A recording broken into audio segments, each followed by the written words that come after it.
Hi, families. This is Janice Handrahan, your district manager, and I thought I'd put some information out there for you guys as we're getting ready to reopen. I've had lots of families reaching out to me with questions, and I thought there might be a few things that I can share with you about the reopening process that would help you feel much more comfortable in rejoining us. So, one of the first things that families have been asking me about is about social distancing.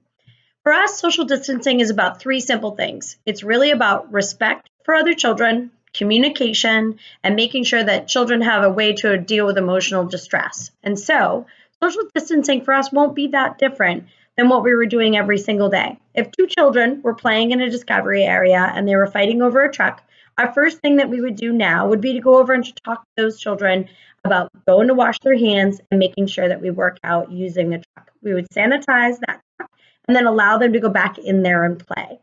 Social distancing can also take part at a table where there's maybe only two or three chairs at that table, or in our discovery areas where we allow a few children to play at a time. By limiting the amount of children that we put in certain spaces, we're helping the children get used to the idea of just staying within safe space from each other.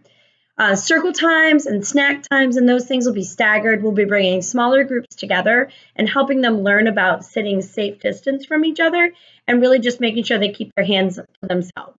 You think, hey, I have a toddler. My toddler will never learn to do that. We're not really expecting that toddlers are going to understand making sure that they stay in their own space, but we're going to do a lot to remind them. So if two children were hugging or they'd come at each other and giving each other a big squeeze, all we're really going to do is say to those kids, I love that hug. Let's go wash our hands, and then we'll head back to our area and play.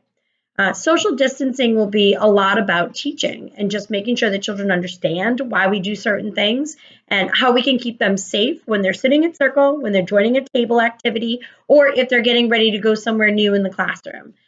Even things like spreading them out when we take them outside and having them stay safe distance from each other as they're walking outside will help the children understand what we're trying to do when it comes to social distancing. So hopefully that answers your questions and it helps you feel better about the fact that no way would any child ever be punished if they were close to a child or playing with another child. In fact, we just want them to be really considerate and respectful of a child's space. We want them to learn to communicate by using their voice instead of their hands. And when they're upset about something, we're going to encourage them to use us or to use their words to communicate how they're feeling. And this will automatically make them better at social distancing.